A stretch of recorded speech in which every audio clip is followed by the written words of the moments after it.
on, it's not over yet. There.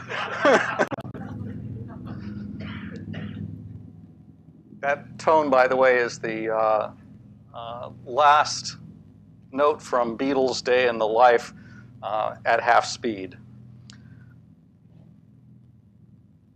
And you got to wait for the toes to curl. It's part of the whole thing.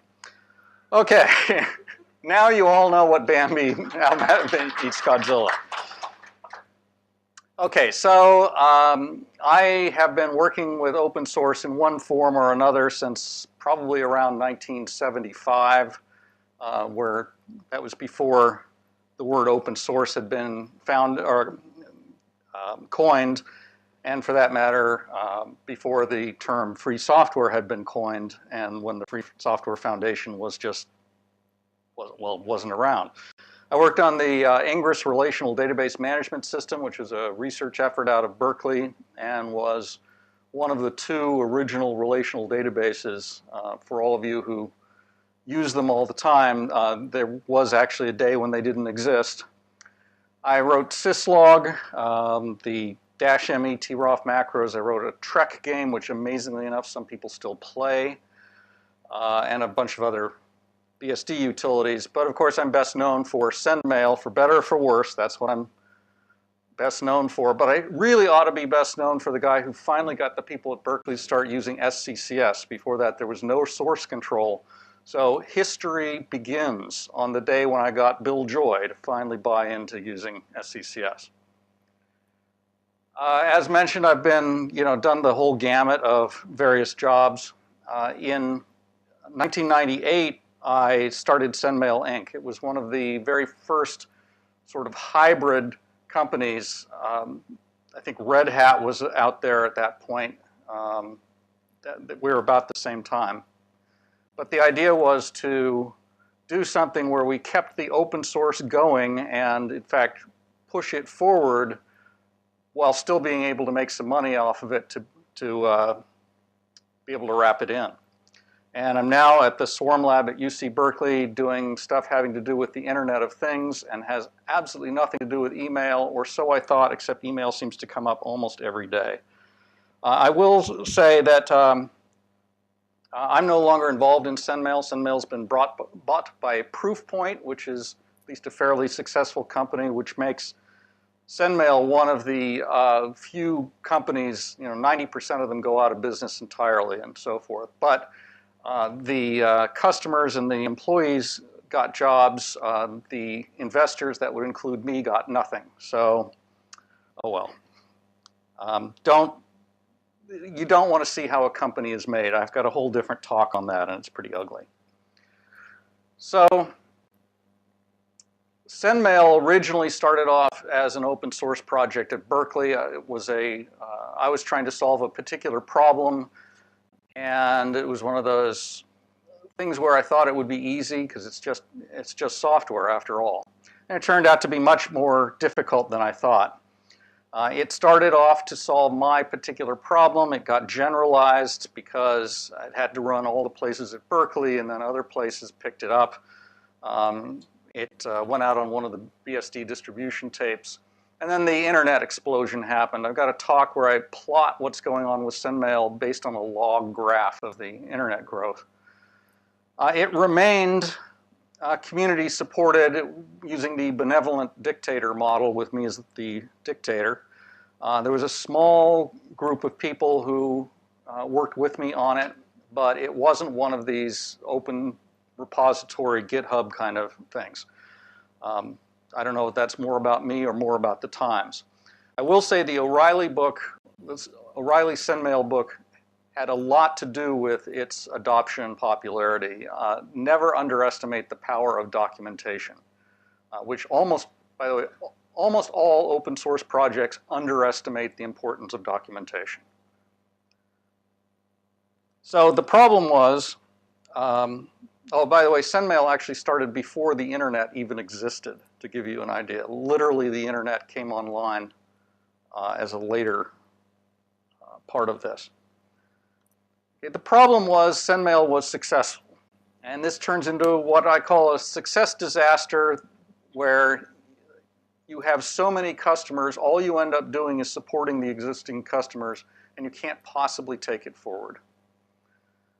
You can try and get more people involved, and I did, and that helped for a while, but the effect was I was now, on top of supporting customers, I was also now managing people, so I made the problem worse, not better. And we actually used the support your user model. Some projects solve this problem by just using the RTFM, read the fine manual approach. Of course, that depends on having a fine manual to read, which is sometimes problematic. I'm going to make this assertion without serious proof that all large, successful open source projects get some kind of outside support, not necessarily commercial, but outside support at some time, or they collapse. Okay, so my goal was I wanted to get back to coding again, because coding was what I found most fun, and doing all this support stuff and management stuff and so forth was not what I was really up on. And since I was doing this on nights and weekends, I just wanted a way to turn it into my day job. So I started a company. And all I really wanted out of a company was a support group. But I couldn't just build a support group. I had to build a whole company. Now, this is kind of a segue here. I'm going to argue that everybody who writes open source, I already have, gets outside support. This can take many forms. You might be a student. You know, at that point, you've got your parents are paying for it, or grants, or maybe you have, you know, a day job. But one thing about students, they think they're so busy, but actually they have all the time in the world. They don't discover that until after they graduate. Maybe you're university faculty or staff, maybe at a research lab, whatever. At that point, the university pays your salary, or you've got grants. Your company may pay if you're in a commercial research environment. That's great. Didn't work for me, unfortunately. Maybe you work at an enlightened company that gives you 20% time to go work on your own projects. The only company I can think of that ever did that doesn't do it anymore. Maybe you work at a company with a vested interest in open source, and there's a bunch of companies now that do. When I started SendMail, there weren't. So this wasn't really an option for me at the time. And there is also always the possibility that you have no funding at all, in which case you actually pay for it directly, usually in the form of no leisure time, no sleep, destroyed relationships, high stress, completely ugly, and that tends to fall down too. So one of the approaches that, for example, Mozilla used was to start a foundation. Eclipse did this, Apache, FreeBSD has a foundation, and get donations. And you know, if you can incorporate as a not-for-profit, people can take a tax write-off, so they've got an incentive to do this. One approach is to find a patron who will just support you because they think you're doing great work. After all, it worked for Mozart, it worked for Bach. Surely it can work for me. No, it didn't work for me. You can sell yourself to some company that can actually afford it, but companies don't generally have your best interest in mind. They're not going to hire you just so that you can keep on doing your cool stuff, because that's the same as being a patron. And if you're doing an open source project that competes with something they've got, they may want to buy you just so they can shut that down. If you are the only asset in the company, you don't have a big customer base or something like that, there's not much you can do. Or you can start your own company, as I did. Now, the foundation thing actually is not without cost either. Foundations do insulate you from the day-to-day pressures of corporations. Corporations these days think no more than 3 months in advance. And if it's something that they can't report on this quarter's earnings, then it's a second-tier project automatically. But foundations do not prevent you from being pressured in other ways, and you see this occasionally. They do take a lot of work to get started and running, and if you, how can I put this? If you have one funder who gives you the majority of your funding for the foundation, and that funder says next year's continuing donation will depend on whether you do this or not, then you do that, because otherwise you're going to go under. And you might lose some of the good things. There really are good things that come out of the commercial world, and amazingly enough, I'm even going to argue that marketing is one of them if you've got a good marketing company or a good marketing group. Now, of course, if you're Bill Gates or Rockefeller or whatever, none of this matters because you can afford to self-fund and so forth. I, as it turns out, am not in that socioeconomic class. So I'm going to once again assert without proof that open source really does need commercial input on one level or another. It can happen in many, many ways. The traditional base of open source was people solving their own problem. So, you know, at Berkeley, we were doing a lot of stuff on Unix because we wanted to use Unix. I worked on the Ingress project. We were building a database system. It had to run on something. It ran on Unix. Unix didn't do what we need, so we made Unix do it. But it turns out that developers, in fact, are not representative of the real world. They tend to have very different personalities than most folks out there. The consumer level software that we saw in the pre-commercial input days was really just pretty bad. You know, that commercial software or a consumer software that only a professional could possibly run, that's not consumer software. Problem is, we don't think like the rest of the world. But product managers, the good product managers, are supposed to be able to tell us what we can do to make it useful to a larger audience. And most of us are, in fact, motivated by having a large audience. We want people to run our stuff. That makes us feel good. But we can't do that unless we know what those people want in the first place. Other benefits that you can get out of the commercial world, there's sort of soft items like documentation. SendMail actually had people that wrote documentation. FreeBSD is rather unusual in that it's one of the few open source groups I've seen where the tech writers are actually full-scale members of the group. So they're not the people, oh yeah, we've got those people over there that do tech writing, but they're actually integrated into the project. There's the frontline support. 90% of the questions you're going to get are questions that have already been answered. You can tell people to, you know, read the FAQ.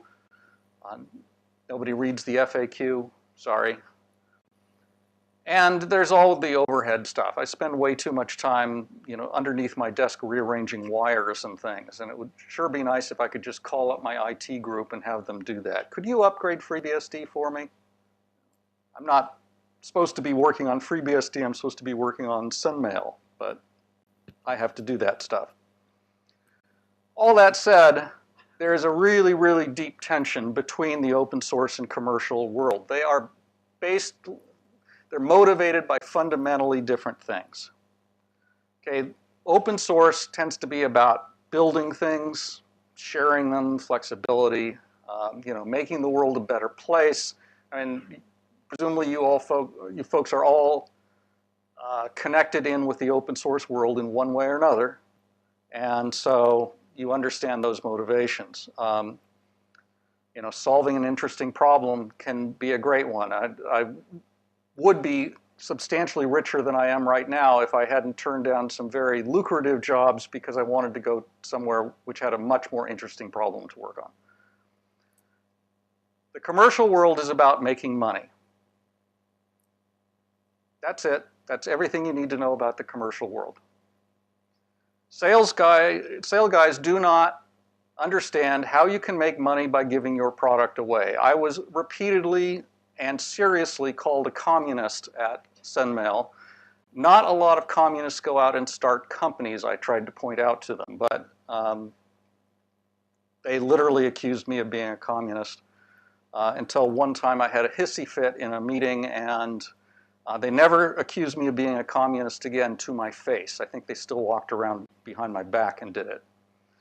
There's immense pressure toward feature creep to keep a revenue stream going. Just because your product works and your customers are happy and everything's nice and productive and so forth, you know, to keep people buying the next version of things, you have to make sure that there's always a new feature. These can be features that the customers don't even want.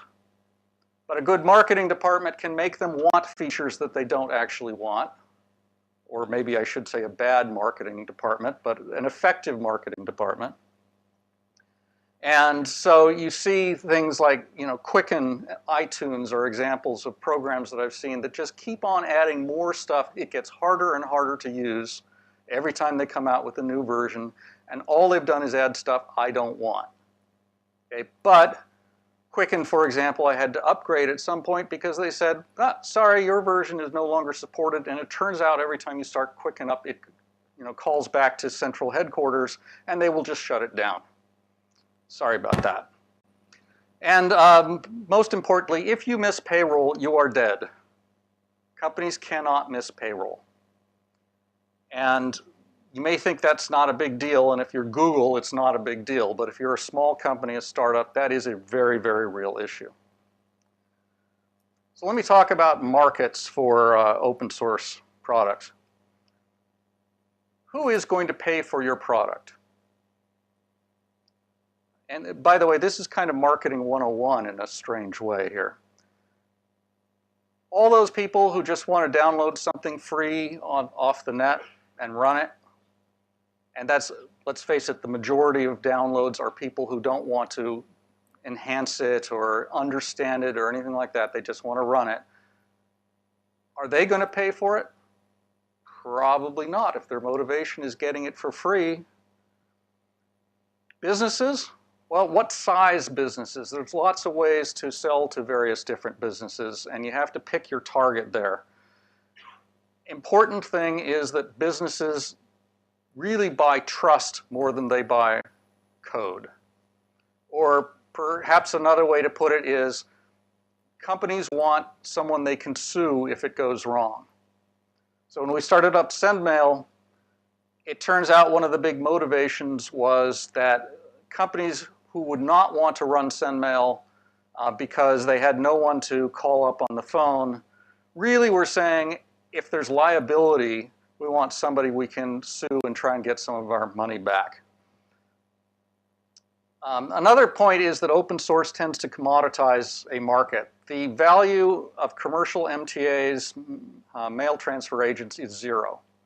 Nobody will pay money for an MTA in and of itself. There was a period where there were actually commercial MTAs. You know, go out, spend. Sun had one. You know, you buy this special product from us, you pay us $10,000, and you get this MTA, kind of like SendMail.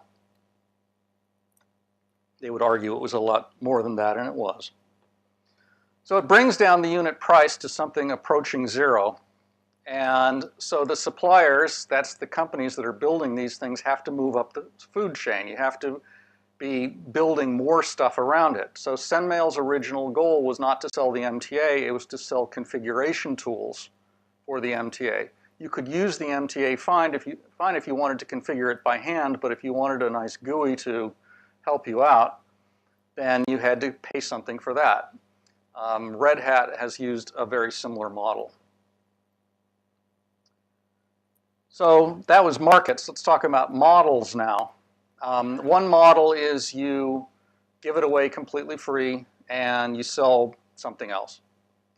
You sell support, services, documentation, can sell stability, can sell the suability. There are limited economies of scale here. You can only go so far. The company can only get so big. You can keep it free and sell bundles. And there's a bunch of distributions that have done this. One model that's very, very popular is the appliance model. We take an open source piece of software, we put it in, mix it in with an operating system, we put it on a piece of hardware, and we sell you that whole package. People think they're buying the hardware. In fact, they're not really buying the hardware. They're building the turnkey package. And a lot of places just absolutely love this. You can have free basic technology and you can sell all the add-ons, which is kind of what SendMail did. It works best if you either can build something around an open source core, or you have some extension model where you can plug other things in. SendMail added that with the Milter interface, and that at some point became really the source of most of SendMail's revenue. And of course, there is the technology grab.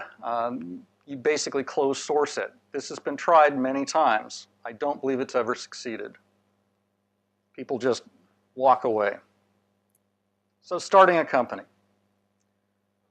Starting a company, as much as we'd like to pretend that it's about technology, is not about technology. It's about finance. First thing you have to do is start picking up the phone, calling all your friends, and trying to get them to give you money. I do have a whole talk on this because the herd mentality in finance is really amazing. There's lots of stories about here. You need a sales department. You need marketing.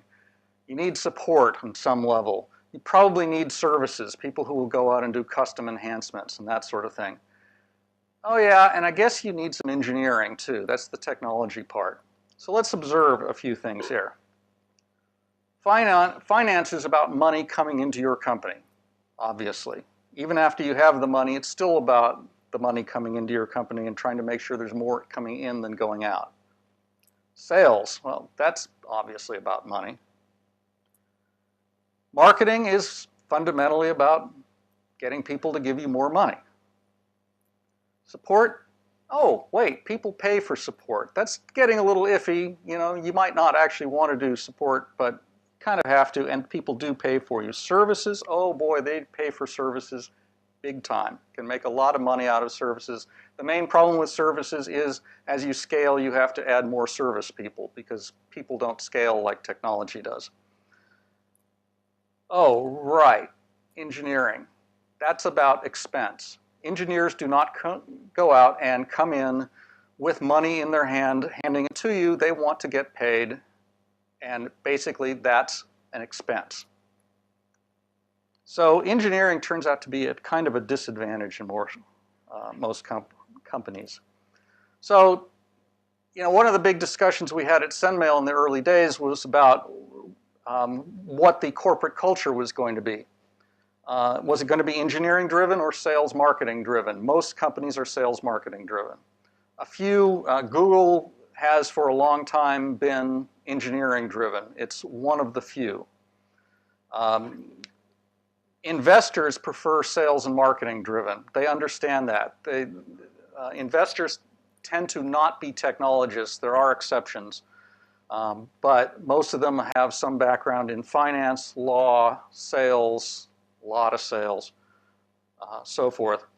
And they run the board of directors. And the board of directors doesn't have much power except to hire and fire the CEO. And so if the CEO doesn't want to do what they want the CEO to do, they fire the CEO and put in one that does. And then everyone does. Pure sales marketing driven leads to aberrations, as I'm sure I don't have to explain to any of you. In a fiscal crisis, if you're short on money, sales, I should say sales and finance, always win. Okay, you will never be in a situation where you're in a meeting and the company's trying to figure out how to make payroll and the VP of engineering comes in and says, I want more money to go into this project. The VP of engineering always loses that. And the second part is a fiscal crisis always comes sooner or later. Even big companies have fiscal crises. And usually you don't know about it because they keep it kind of quiet, but sometimes you can dig through their annual reports. There may be some exceptions for companies that are sitting on an absolute boatload of cash. Apple doesn't really need to worry about fiscal crises that much because they can go off and have zero revenue for about 10 years without reducing expense, and they don't have to worry about how they're going to make payroll. Sales, marketing, finance, etc. want a short-term view. They all say they're in it for shareholder value, So arguably, the shareholders are the ones that are the bad guys. But in the company, you will always see this, what are you going to have for me this year? Sometimes they think an entire year out. But most of the time, you're talking 3 to 6 months. Engineering wants a longer term view. You can't expect me to build anything interesting in 3 months. You know, it's going to take much, much longer than that. And this is a definite clash of cultures. So let me just go through and compare the life cycle, and a very, very imprecise life cycle, I must say, of an open source project, a research, non-proprietary, non-military research, and a company. There are some similarities here, but there are also some significant differences. So we'll start from the initial inspiration. In open source, it's often scratch an itch. It used to be scratch your own itch, but now it can be broader than that. It's like, I'd like to see a product, or my best friend would like to see a product that does this, and there's nothing out there. It might be, boy, there's a product out that does this, but it's ridiculously expensive, and it shouldn't be expensive. The research project is ask a question. What would happen if we mix these two chemicals together? Ooh, bad idea. Company, it sees a revenue opportunity. Right from the very beginning, it's thinking about money. So then you want to get it to the point where you make it possible. With open source, you can see if it's already been done, although sadly, most of the time that seems to be an optional step. So there's a lot of the open source community that's just reproducing what is already out there, and they just didn't like the way it was done. You do an architectural design, or maybe you don't. Once again, a lot of open source projects just start coding without thinking about where they're actually going, and usually they find themselves in the weeds and at some point or another have to back out. Choose your languages and tools. Once again, in a lot of the open source world, this isn't let's find the best tool for the job. It's my favorite tool has always been M4, and so let's use M4. And you start writing code. So basically, even if you do it the right way, right from the start, you're pretty much in there, sleeves rolled up. Research project, you have to start by researching the literature. That is required in any decent research. You've got to get a grant or some other funding, so it's a money thing, and you've got to line up your grad students or postdocs or whatever you're using to actually get the research done. So this is about finance and staffing. And for a company, you write a business plan. In some cases, there are stories of in the tech bubble, the business plan would literally be on a cocktail napkin, and you can get funding for that. That doesn't happen anymore, which is probably for the best. You line up your investors. So it's about money. The business plan is to convince the investors. The investors are to give you money. You figure out the corporate culture, which unfortunately a lot of companies do not do. And in fact, at SendMail, we never did really do this one right. And it did come back to bite us. And you hire a team. So kind of like the research group, this is about funding and staffing. Birthing the baby. Open source, you do early releases, 0.x releases, and start building up a community. Now sometimes open source never gets out of the 0.x world, but that is how you get started. So this is a little bit about producing product, but more about creating community, or you might call those customers. A research project is about, you start to write code and do your research, lots of meetings talking about how to make this work, that sort of thing. And you start writing conference papers that are more or less, here's how we are going to do this. And a lot of the papers you read out there in conferences are of this flavor. So you might argue that that's the same as building up some community. You get people interested in what it is you're doing and hopefully giving you some sort of feedback. In a company, you start building the product, you line up early customers. Early customers are different from regular customers. And once again, I don't have time to really go into this. You probably start doing trade shows and things. There is another way to do this, which is to go into stealth mode. And so even in stealth mode, though, you want people to be talking about you. You want them to be saying, boy, there's this company that I think is really cool. I have no idea what they're doing, and because I don't know what they're doing, it must be really, really cool. And that worked for the Segway folks for a while. When the Segway actually came out, it was like, oh, is that all? Next step is making it real. For open source, hopefully it's release 1.0. Suddenly you have a support problem, which you really didn't have before, because now you're starting to get customers, users who are not, in fact, the ones who will go in and debug the code for you. And usually this is where open source projects go, oh, wait, we forgot to write documentation. I guess we're going to have to do that. Research project, it's very clear, publish or perish. That is really what the output of research projects are. It's not code, it's papers. And the company does their first release and starts to scale out sales, support, and services. Notice engineering is not in this list. But they want to scale up fast, they want to sell more, they have to sell more because they have to be making money.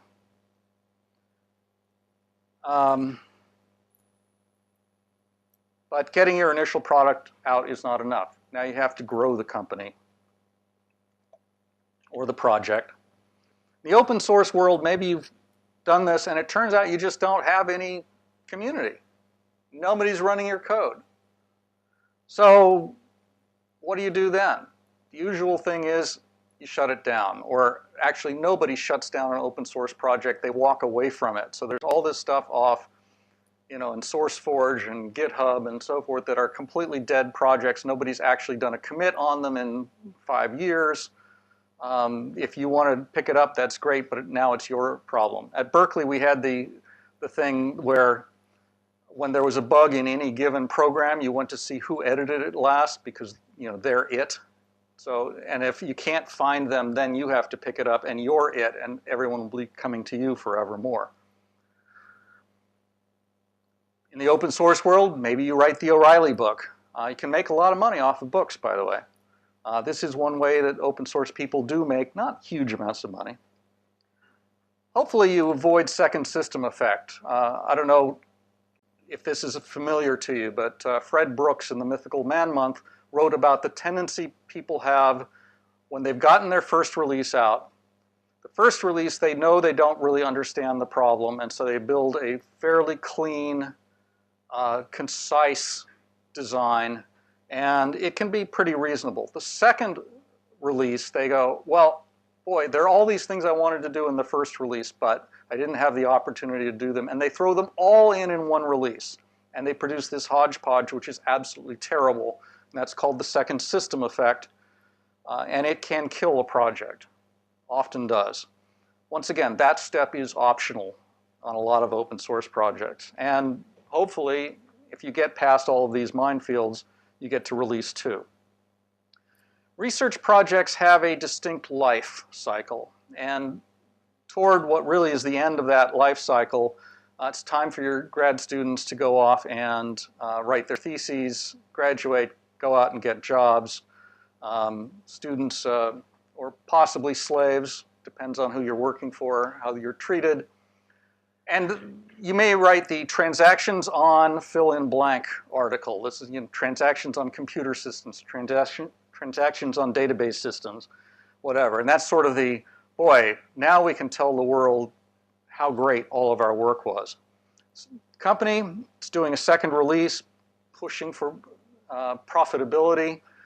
It is also, by the way, usually around this step, doing their first or sometimes second round of layoffs, because it's at this point where companies really want to turn profitable And one way to do that is to lay people off. People are expensive, unfortunately. And it's very, very rare to see companies that don't go through this. And they often go through a second or third or fourth investment round. I think SendMail ended up doing something like 8 investment rounds over its lifetime.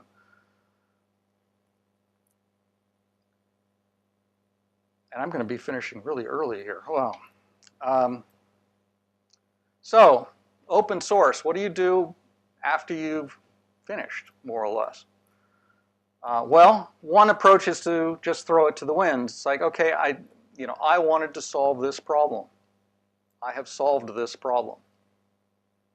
Okay, good. I'm going to go off and find another problem to solve. There's absolutely nothing wrong with that. Happens all the time. Maybe you hand it over to a larger organization, one that maybe wants to make money off of it, one that's willing to put in long-term support, that sort of thing. Maybe you commercialize it. Maybe you start, whatever your project name is, Inc., as I did with SendMail, and turn it into something hopefully bigger and go through all of this that we've discussed. Maybe you just keep going. I mean, a lot of people work on projects and they pick it up and it becomes their life's work. And there's nothing inherently wrong with that. I would personally get bored with that because I seem to have an attention span of about, 5 years, and then I want to go off and do something else. Research project does what research projects always do. You ask a question. Generally, at this point, what happens is in the process of doing your previous research project, you discovered you knew less than you even thought before, and so you want to go off and do more research to try and fill in the blanks. And this is a classic thing. We built Ingress. We had a functioning relational database system. Oh, but what if we want to do it as a distributed relational database system? What if we want to change the data model in some way, etc.? And in fact, Ingress went on for years doing cycles of where they changed the focus. It always remained on database systems, but the exact problem they were focusing on changed. And companies really kind of have 3 possible outcomes. They can do a liquidity event. Liquidity event is a code word meaning suddenly somehow you can actually get real money out of the company. In other words, your stock is worth something in the market as opposed to on paper. By the way, I was on paper at one point worth, $200 million, something like that. You must be very, very careful when you are worth $200 million on paper to not spend it, because paper money goes away just as fast as it arrives. So you have the liquidity event and everyone gets rich. Some of your employees call in rich one day and they leave, but a lot of them keep going on, and this is, Google did this. Apple barely did this. Apple came really close to dying a whole bunch of times, but they managed to squeak by. Another approach is a liquidity event and assimilation. Well, what do I mean by this? There's multiple liquidity events. One is to go public, and that's kind of the first one where everyone becomes rich. Second one is you get somebody else to buy you. And usually in that process, you get either cash or you get stock in their company if they're a public company. And that is a form of liquidity event, but you are assimilated by another company and you are no longer independent. Turns out that merging companies is a tricky thing right there because there's always a difference in cultures between the two companies. Sometimes there's overlap in the product lines, and so something has to get killed off, which is almost always the acquired company is what gets killed off, not the acquiring company. There are important exceptions. And then about 95% of the time, you declare bankruptcy and die. Most startups do not succeed. It's just the fact of life. And you have to be ready for that. Okay. I'm going to throw in here that founders almost never make it too far into the lifetime of a company. They almost always get forced out. So let me talk about why. There are two big mistakes that founders make. One is assuming that they know everything. It was their idea. By God, they know more about everything than everyone else. They know more than the marketing people. They know more than the finance people, so forth. They insist on absolute, complete control. And they make everyone's lives miserable. And then they are shocked, I tell you, when they get forced out of the company because they assumed that they were absolutely essential. The company can't exist without me. I am the company. When somebody thinks that they are irreplaceable, I think it was Thomas Watson who said, when I have an employee who thinks he's irreplaceable, the first thing I do is replace him. And that will happen to founders. The second one is kind of the opposite, assuming everyone around you actually knows more than you do, because after all, it's their field. You know, I'm not a finance guy. You know, I'll assume the finance guys aren't lying to me. Oh, and by the way, and they have no hidden agendas. People always have hidden agendas. There are people who will tell you that you can't possibly understand their field. And you know, sometimes that's actually true, but not very often. So, little personal story about SendMail. When we started up, we had actually just an amazing team. It was great. We had all of the departments work together, shared information with each other, and so forth. The VP of marketing, I'd had been in companies with a series of incredibly bad VPs of marketing. I was completely allergic to marketing in every way, but we had to have marketing. So we got this guy, Rich Guth. Rich was fantastic. And every time I asked him a question about marketing, he was like, yes, I want you to understand this. And he taught me a lot about marketing and so forth. And he kept, I mean, he wasn't an engineer. He wasn't going to pretend he was an engineer, but he wanted to know what it was engineering needed from marketing so we could do our job better. He really wanted to work with engineering.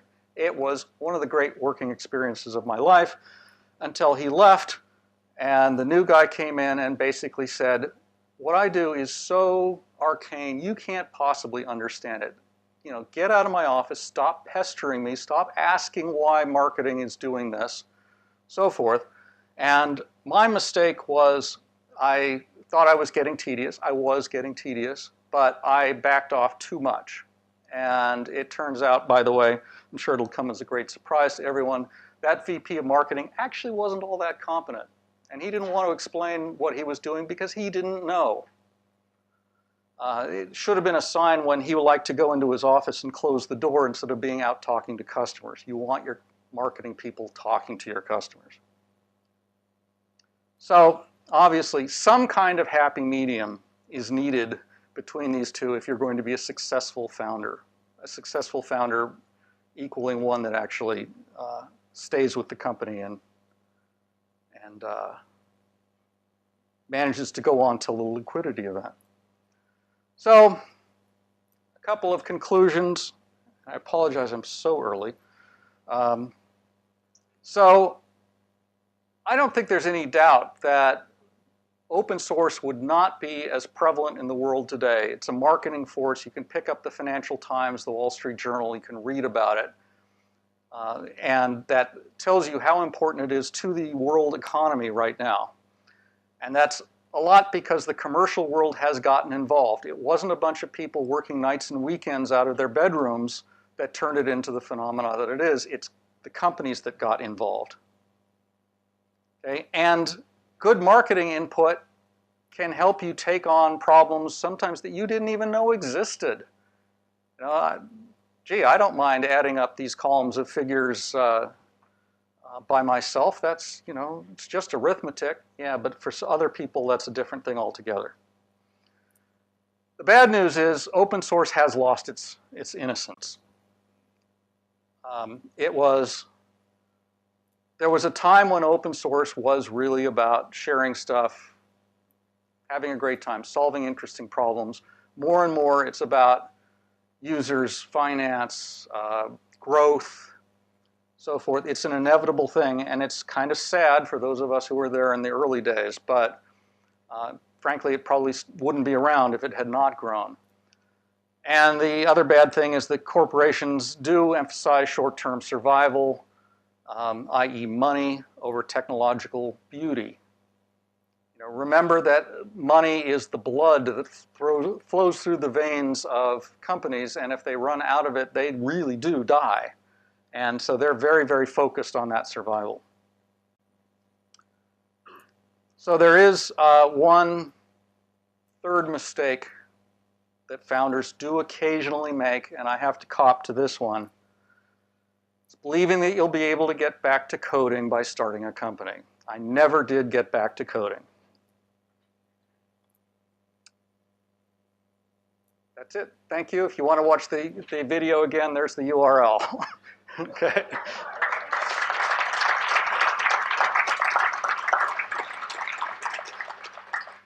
So I was afraid I wasn't going to have enough time, but apparently I misestimated the other direction. So we got lots of time for questions, or we get an extra long break. Your choice.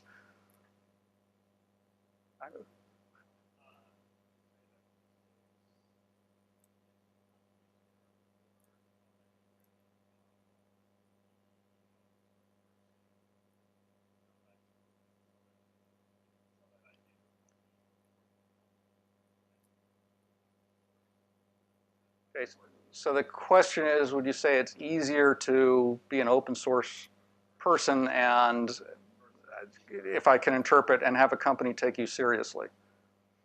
I think that is true, but you have to look very carefully about the company. Oracle is really not a good company to go to if you want to be doing open source. They're really not friendly toward open source. I don't know if anyone's noticed. But there are other companies that are fine with it and encourage it. Some even require it. You really probably don't want to go to any one of these numerous companies, Red Hat or whatever, and say, boy, I really believe in closed source. We really need to close all this stuff down. Let's pull it back. That's not going to make you friends at that company. So it depends on where you're going and what you're doing. But it is certainly easier today to go in and say, I want to give my work away and not be accused of being a communist and not being laughed at or laughed out of your interview is kind of what would happen in a lot of cases. So yes, in that sense, it has gotten easier. Other questions? Yes.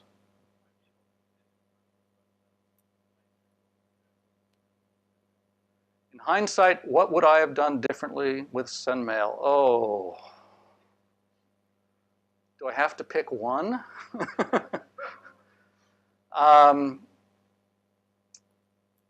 I probably would have been more active in some areas. I'll give you an example. I was VP of engineering initially, but it was a sign of what was to come when it turns out I couldn't really be at engineering because, I was Eric Allman. I was famous or something like that. I still don't get it, but I had to be going out and talking to customers. I couldn't be in there. So we had to get a new VP of engineering. And the new VP of engineering, unsurprisingly, wanted to have that group report to them. But I was at the time, the engineering god and so forth. So she asked me, and I agreed to essentially back off from engineering and to stay uninvolved.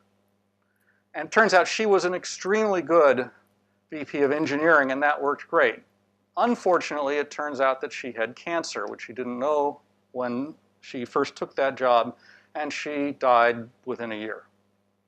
And then we got another VP of engineering, and I was still taking the hands-off approach. That VP of engineering wasn't quite as good. And I should have stepped in and started to be more proactive in engineering on that point. But I was still in my, I need to let the VP of engineering do their job. That was a mistake. I should have screamed louder when I realized that the new VP of marketing was incompetent. And, unfortunately, I couldn't. I don't want to be airing dirty laundry or anything here, but I was not successful in making that happen. I let myself get too pushed out of the technology, got too much into the rock star, going on airplanes, going everywhere. I was, flying 100,000 miles a year, going off and seeing great countries and so forth. And I let that go to my head, and that was a mistake. So there's lots and lots of things I would have done differently. And, frankly, I got some of them right. You're never wrong all the time. In the back.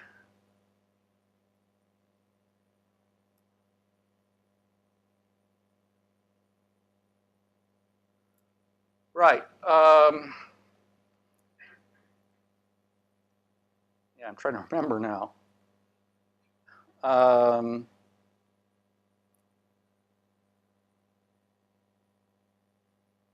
Can't go further back than that. I can, okay.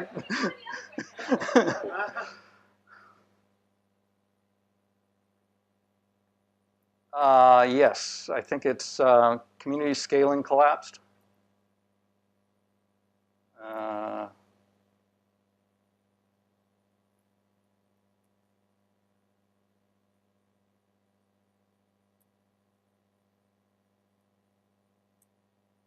Stop me when I've gotten there. Okay. Okay.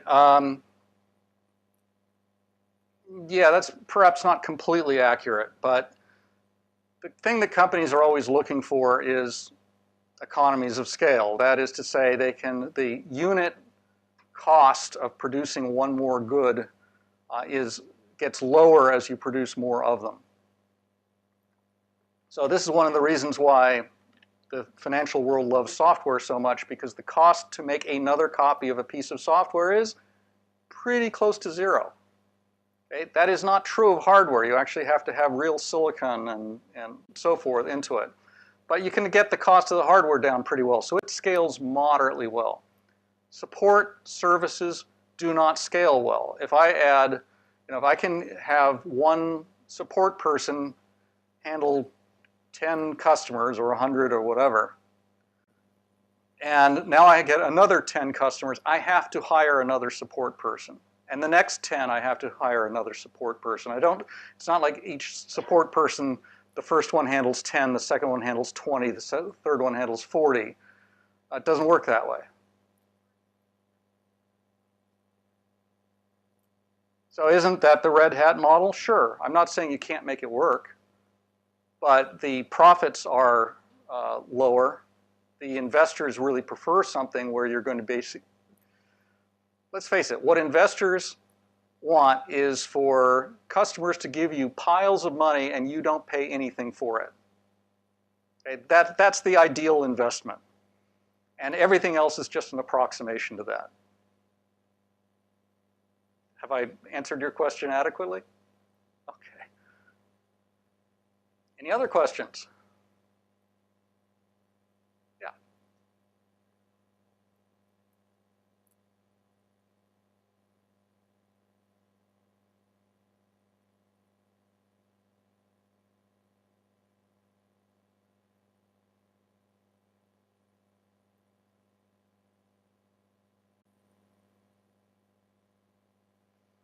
So the question is, what was the, I guess what I'll do, summarize that as, what was the culture in engineering at SendMail?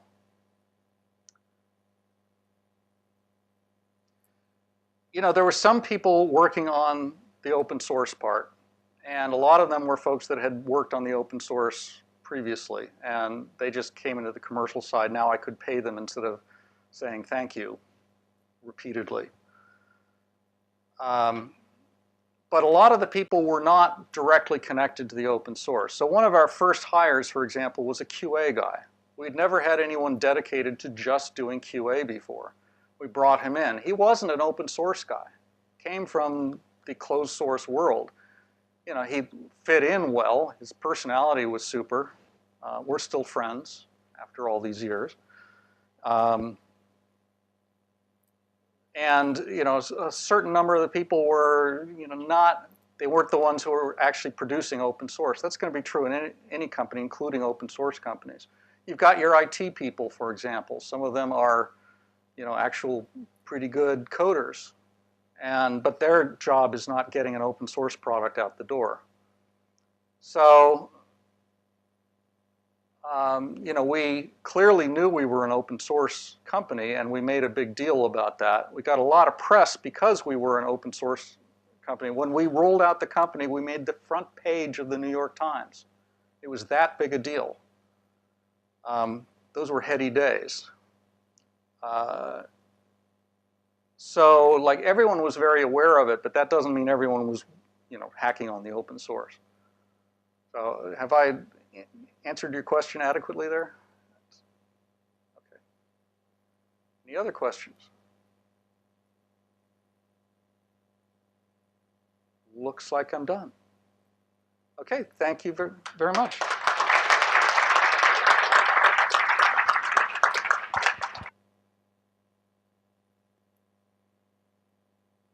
I have a request for one more viewing of the video. All right, okay. Why not?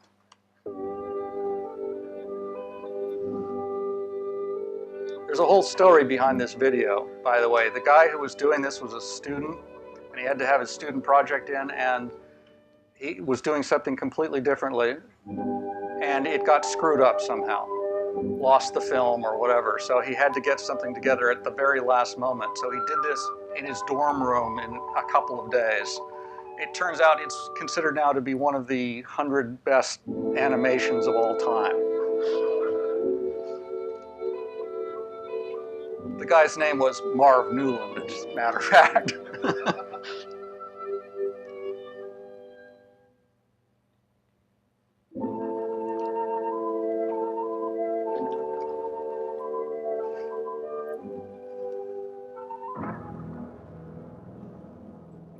Should have turned up the volume on that one, you know.